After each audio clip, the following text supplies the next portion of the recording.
Well, Mooners, hard to believe it, but another year has already come and gone. 2024 had its ups and downs, but it was a pretty good year for Harvest Moon speedrunning. Now, I just wanted to take this opportunity to wish you all the best this holiday season and a happy new year, and also just to thank you for being a part of our little corner of the internet. You know, HMSR has really grown in the past few years, and it honestly continues to amaze me and warm my heart what a nice space it's become. A refuge, really. And that's thanks to all of you, whether you're a runner, a casual player, a viewer, a lurker, whoever you are. So truly, my deepest thanks and appreciation to all of you. Now, with all that said, I thought it'd be fun to look back over the last year and highlight some of the community's accomplishments. So I hope you'll join me today for this chill little Harvest Moon speedrunning year in review. First up is Ikycro and his work on Tree of Tranquility. So the second ever video I posted on this channel back in November 2023 was a video covering ToT for HMSR's little Game of the Season event. Now the event itself didn't really take off the way we'd maybe hoped, but it did seem to attract the attention of a new runner, and that would be our friend Ikycro.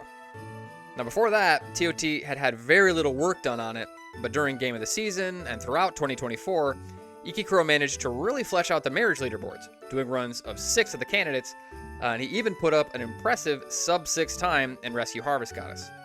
Now, I personally think that ToT kind of gets slept on, so it was really neat to see him set some solid groundwork for the game, and I hope it will inspire some more runners to give ToT a try.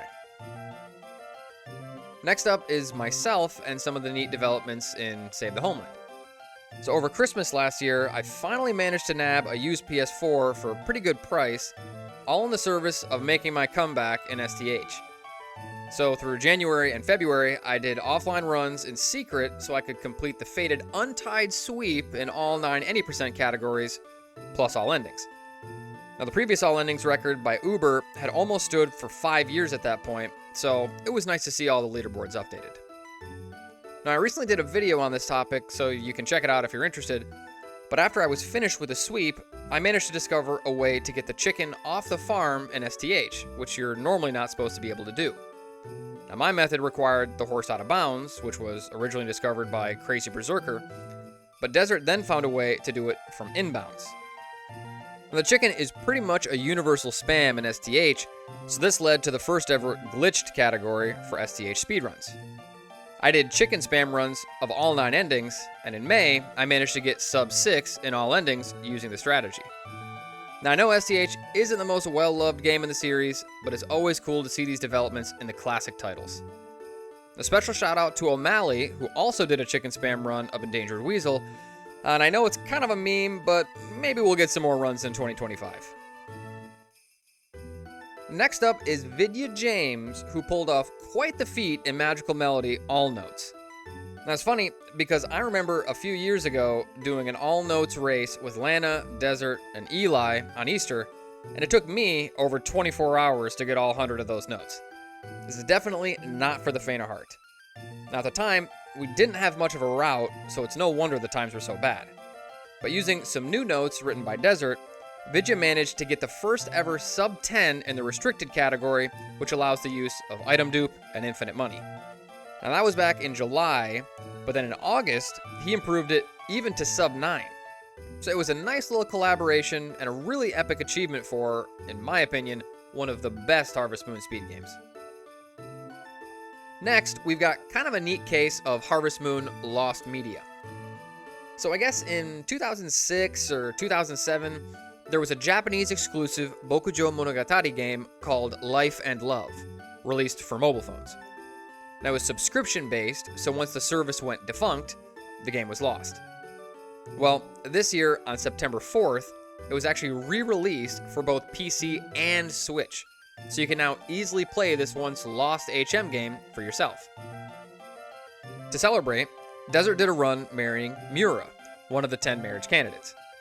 Now, I don't know a lot about the game myself, but it's just cool to see a happy ending for a piece of lost media like this, and apparently there are a number of other lost Bokumono games that could see re-releases in the future, so keep your fingers crossed for that.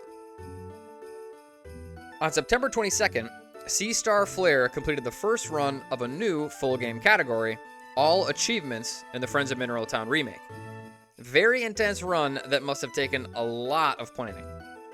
There are 35 achievements in the FOMT remake, everything from buying all building upgrades, to catching all 57 species of fish, to cooking all 120 recipes, to reaching level 255 in the mine. I mean, the whole 9 yards. Now, the run clocked in at just under 27 hours, so quite the test of endurance, but very impressive to say the least. Now, cstarflare is a relatively new face around the community, and it's been cool to see his contributions over the past few months. A warm welcome to him, and hope to see more from him in the future. Now for this next one, I'm definitely planning on doing a longer video about it, so look out for that in the near future. On October 28th, Madtaz completed the first Gem of Truth speedrun in More Friends of Mineral Town. Now this is one of the crazier achievements in the classic HM games because it requires 2 of the little vacation houses that you can obtain, the Town Villa and the Mountain Cottage. Now in almost all versions of the Mineral Town games, the Town Villa costs 100 million G, but for some reason, specifically in the Japanese version of More Friends of Mineral Town, it's only 10 mil. So that's the version that Madtaz ran on, for obvious reasons. Now, the Mountain Cottage is notorious for being a ridiculous achievement because it requires you to be married for 50 in-game years, which is why this category was long thought to be impractical. But using the 6 AM glitch discovered by Nico a few years ago, you can just repeatedly trigger the wedding anniversary cutscene until you've watched it 50 times. And if you've done that, the game thinks you've been married for 50 years, so you can quickly get the Mountain Cottage much more easily. Now, it still took Madtaz about 13.5 hours to do the run, but it's a very cool achievement and a cool showcase of all the various tech that FOMT has to offer. Now, last but not least, I thought I'd highlight Beka's recent run in November of Angelo Marriage in Grand Bazaar for the DS, as it's the first marriage run in Grand Bazaar so far, from what I can tell. Now, I don't really know much about the game, but from what I remember casually, it's a solid handheld HM title, and her run came in at just under 4 hours, so quite a manageable category. And that kind of segues nicely into the last thing I wanted to talk about, which is how can people get involved? Now, the truth is, despite the rich history we have built up over the past decade or so, there are still a lot of totally empty leaderboards, especially in the marriage categories. I mean, each game usually has anywhere from 5 to 10 marriage candidates, so there are a ton of categories that no one has ever taken the time to attempt. So if you're a viewer out there and you think, hey, I'd like to try my hand at doing a run, it's not hyper competitive. We're all just a bunch of Harvest Moon fans who enjoy playing these games in a slightly more optimized way. If you want an idea where you could start, the most empty boards are probably GBC2, Boy and Girl, Innocent Life, Island of Happiness, Sunshine Islands, Animal Parade Marriage, Grand Bazaar Marriage, Hero of Leaf Valley Marriage, Tale of Two Towns, A New Beginning, the original Story of Seasons for 3DS, Trio of Towns, and pretty much any of the Natsume Harvest Moon titles.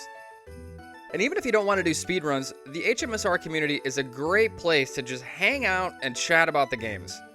Recently, cstarflare has been uploading some really beautiful, high-quality scans of some of the original Japanese guidebooks to some of the classic games. Back to Nature, More Friends of Mineral Town, and HM64. So if you want to join the conversation, the Discord will be linked in the description, and feel free to sub to the channel, as I've got a lot more videos planned for the new year.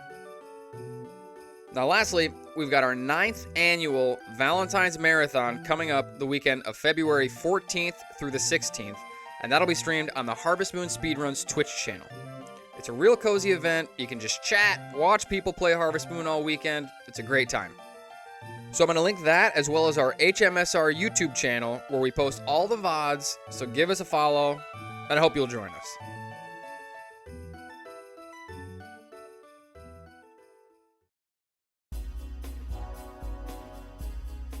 All that said, I thank you all again for making such a great community for everyone to come and just hang out.